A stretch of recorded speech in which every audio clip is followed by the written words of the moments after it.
We are not.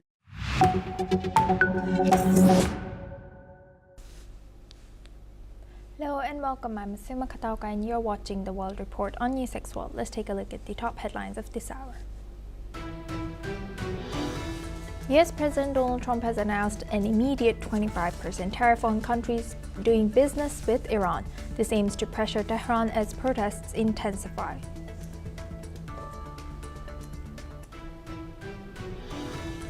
At least 648 people have been killed in Iran's protests as per a U.S. rights group. This comes as security forces crack down on nationwide protests.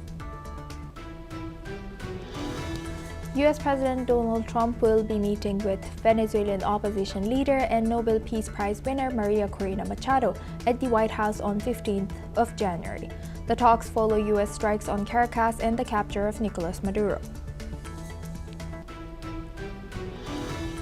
French farmers drove about 350 tractors into Paris for a second time in a week to protest the EU-Mercosur trade deal, saying it will undercut local agriculture with cheaper South American imports and unfair competition, amid looming tensions over EU-Mercosur deal. French far-right leader Marine Le Pen has launched an appeal in Paris that will decide whether she can run in the 2027 presidential election after a court imposed an immediate 5-year ban from public office over the misuse of more than €4 million in EU funds. The hearing is due to end in February.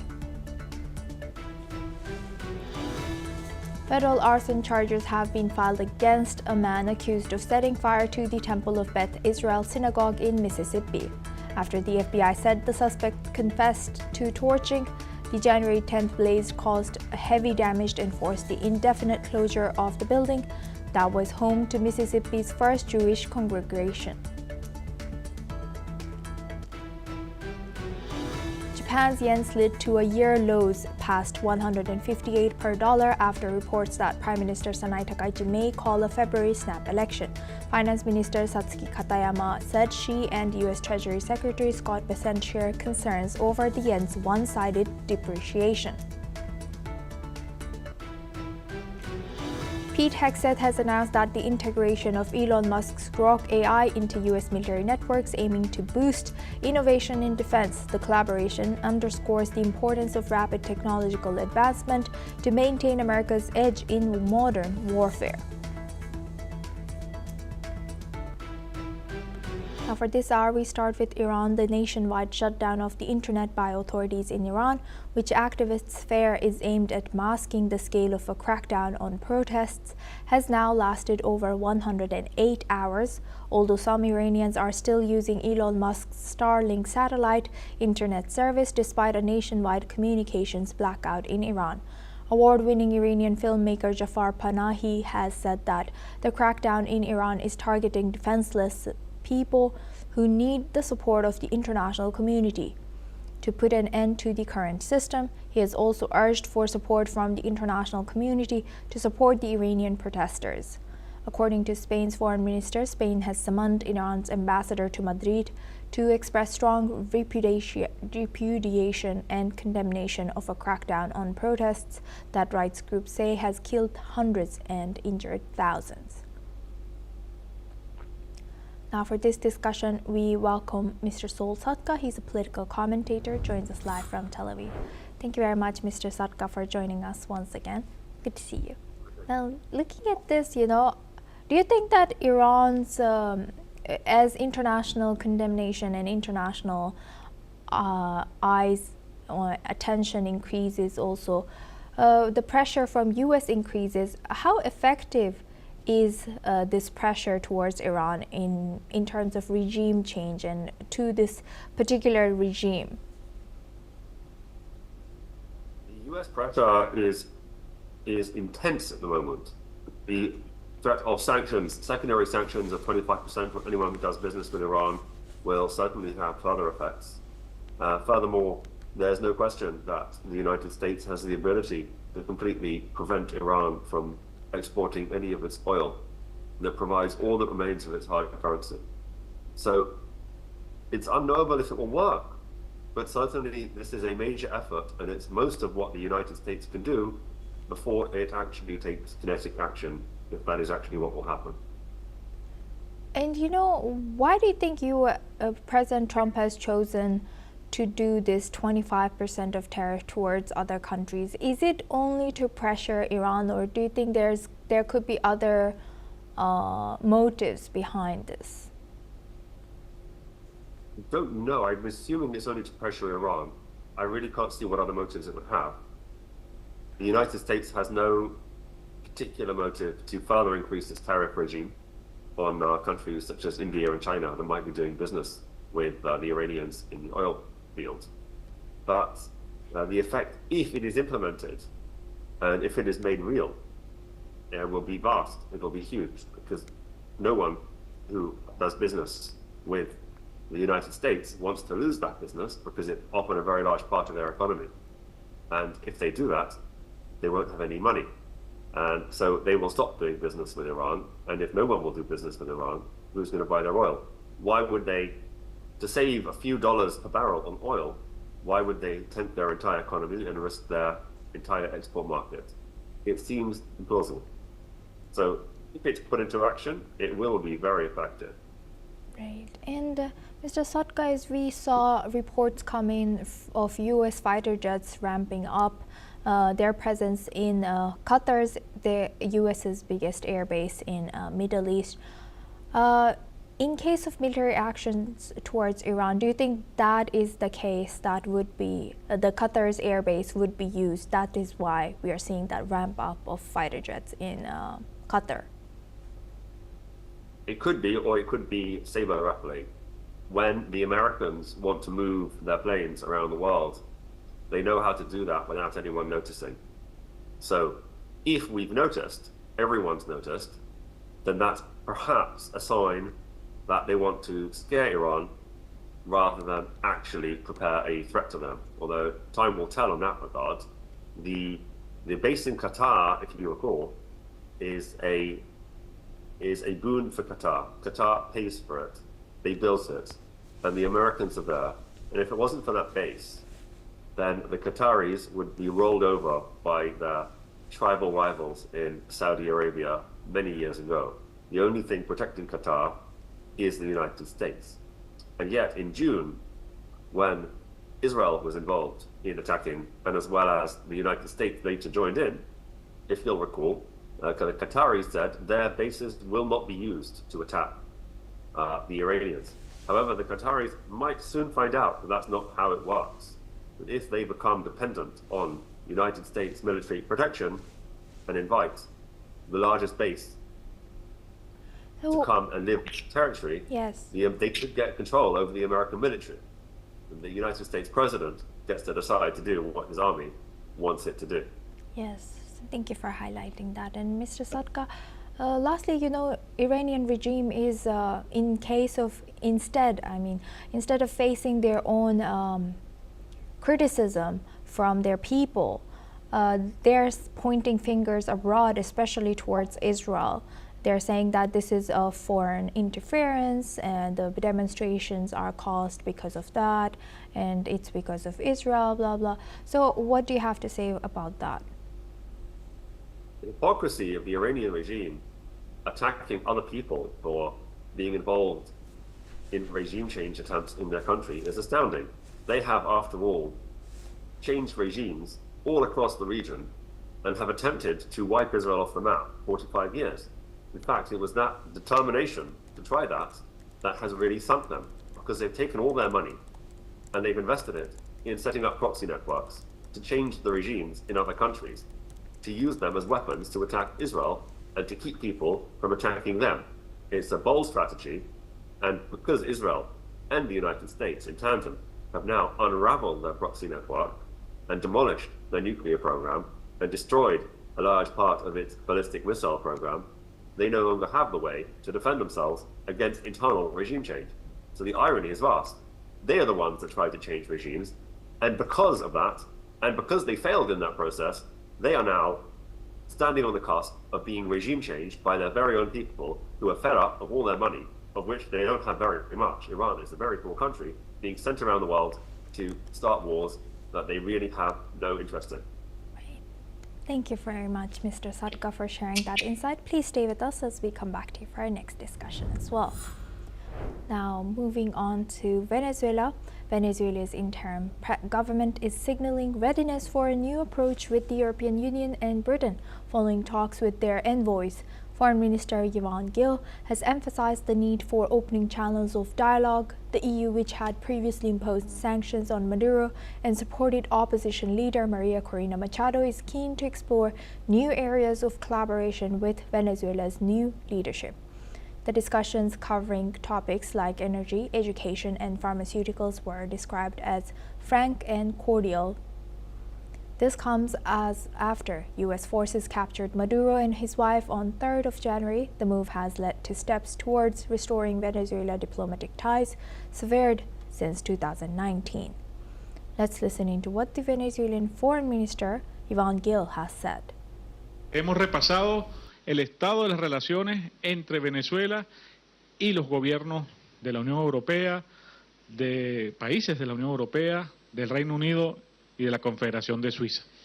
Allí hemos coincidido, creo que ha sido el tenor de esta reunión, una reunión franca, cordial, amena, hemos coincidido en la necesidad de avanzar en una etapa de relacionamiento productivo, de abrir vías de diálogo cada vez más profundas, cada vez más intensas. Now for this discussion, we welcome back Mr. Sol Sadka. He's a political commentator joined us live from Tel Aviv. Thank you very much, Mr. Sadka, for staying with us. Now, looking at this, how do you think, how is Venezuela's interim government going to be interacting with EU countries? And do you think EU is willing to take this olive branch that's lended out from Venezuela right now? The Venezuelan government, so far as we can understand, is going to do what the Americans tell them to do. Because the day that they don't do what the Americans tell them to do is the day when their oil money, which is really their only income, dries up. So the United States, by capturing Maduro and imposing what is essentially a naval blockade, a controlled naval blockade, limited, but nevertheless sort of an economic naval blockade, gets to call the shots in Venezuela. The Venezuelans can talk to whoever they want, but in reality, they have one boss, and that is President Trump. He is, in fact, the president of Venezuela, and everyone else are essentially puppets at the moment. And the European Union really has nothing to say at all. If they want to buy Venezuelan oil, they want to make deals with them, that's going to go through the United States, or at least it's going to have to be approved by the United States. That's how it looks to be playing out. But things there are very fluid and unclear at this time. And it's still unclear, exactly like you rightfully mentioned, how legitimate would the talks be if Europe moves forward by talking or by engaging with this current government of Venezuela? Essentially, Trump has decided that things are going to work differently now in the Western Hemisphere, and the word legitimate doesn't really interest him. You can call him illegitimate all day, and he'll just shrug. So all these issues it's very 2024. This is 2026, and these things don't seem to matter anymore. The reality is as realists have always been saying, which is kind of that might makes right. And Trump has decided that he's quite sick of being the only major power in the world that doesn't play by those rules and plays with their hands tied behind their back. And he has cut off the shackles and is doing exactly what other nations, such as Russia, have been doing. For decades, Russia has completely disfigured much of Africa simply for pure resource extraction. It's currently extracting the human resources of Africa and sending them to the front lines in Ukraine, where they are dying by the thousands. So the United States decided, well, if all these people are playing this dirty game, why should we have entirely white hands? We are much more powerful than them, and we will throw our weight around a little bit too. Right. And lastly, Mr. Sadka, do you think that, well, right now we don't exactly know even about this one, but how do you think how are governments around the world seeing Marina Correa Machado's role, the Peace Prize winner's role? Do you think she's welcomed back into Venezuela to take this position from interim government? What the other nations are thinking is unknowable. What matters really is if Marina Machado shows back up in Venezuela, when in effect the military, Maduro's military, are still in day-to-day control, even if they are limited in their actions by Trump and his people. Will she just be killed? Will she have any popular support? Or will that lead to an overthrow of the military? It's unclear. It's unclear what the American government wants.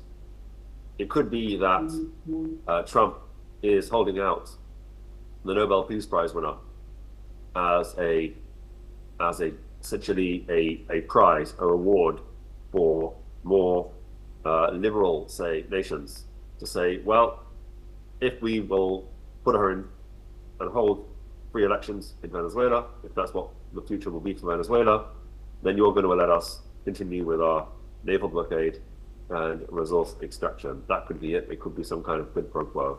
It could be that Trump, as he often does, takes extreme position, only to then compromise on the position that he was always happy to have, and thereby extract compromises from other people.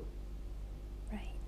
With that, I would like to thank Mr. Sol Sadka for joining us today and sharing that insight throughout our news. Thank you very much. Now we move to focus on to our next news. The G7 and several key allies are moving to cut their dependence on Chinese rare earths. Finance ministers from the G7, along with officials from Australia, India, South Korea, and Mexico, have met in Washington to discuss securing alternative supply chains for critical minerals. The meeting, led by U.S. Treasury Secretary Scott Bessent, has focused on ideas like setting a price floor for rare earths and building new supply partnerships outside China. Officials stressed the need to de-risk supply chains rather than fully decouple from Beijing. Japan's finance minister has said that there was broad agreement on reducing reliance on China, especially after Beijing imposed new export controls. Leaders also discussed using financial incentives, trade tools, and public funding to support non-Chinese suppliers. Rare earths are vital for defense systems, semiconductors, batteries, and clean energy. While talks are still at an early stage, officials say the issue will remain a top priority for the G7 this year. Now for this discussion, we welcome Mr. Andrew K. Long. He's a China strategist, joins us live from Hong Kong. Thank you very much, Mr. Long, for joining us once again. Good to see you. Now, as G7 countries, they discuss and they try to reduce their dependence on China for rare earths. How long do you think it would change to kind of decouple from the current trade system of the being highly dependent on China for rare earths? And do you think that China will be able to adapt to this change as well? Well, the dominance over the whole supply chain relating to rare earths has given China a very effective countermeasure against America's unilateral coercion. But in order to maintain this counterbalance or countermeasure, China has imposed a global management system for fear that some of the rare earths that are exported to non-American countries are re-exported back to the United States, and this would weaken China's countermeasure. However, this global management system, global control, also affects the dynamics of China's other partners in Europe and other countries. Hence, the G7 discussion on gaining increasing rare earth independence, decoupling from China. However, it's easier said than done because China's dominance over rare earths has been achieved over many decades, not because China wanted it as a strategic weapon, because at that time it was not foreseen that could be a very effective measure against coercion. But then the thing was, rare earth processing is very, very polluting, and highly toxic. Some of them, the processes could be even radioactive. So no country wanted these processes, and they are all lumped onto China, as in the case of the outsourcing or the of dirty industrial processes to China in the beginning.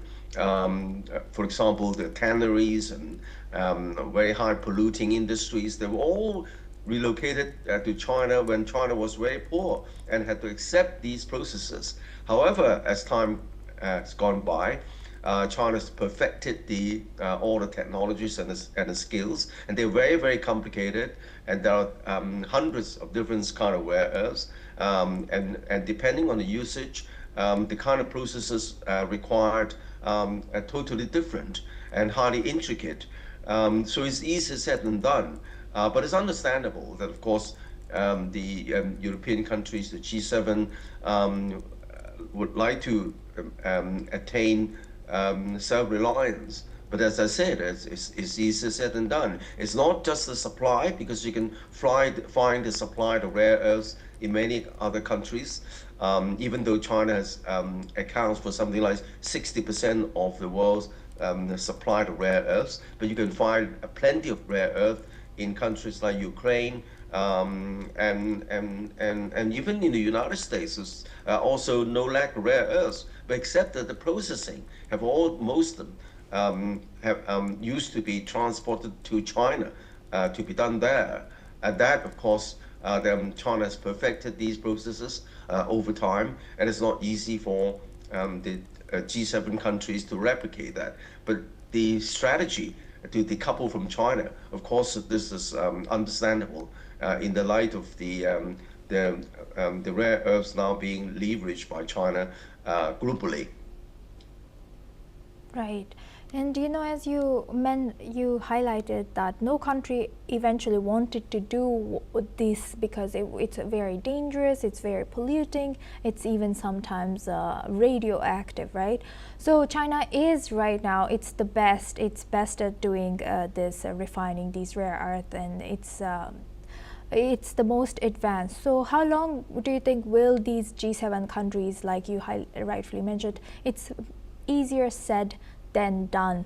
How long do you think they will take to move up to the level of China's advancement on these critical minerals and rare earths? And do you think China can consider cooperating or sharing these expertise with certain countries?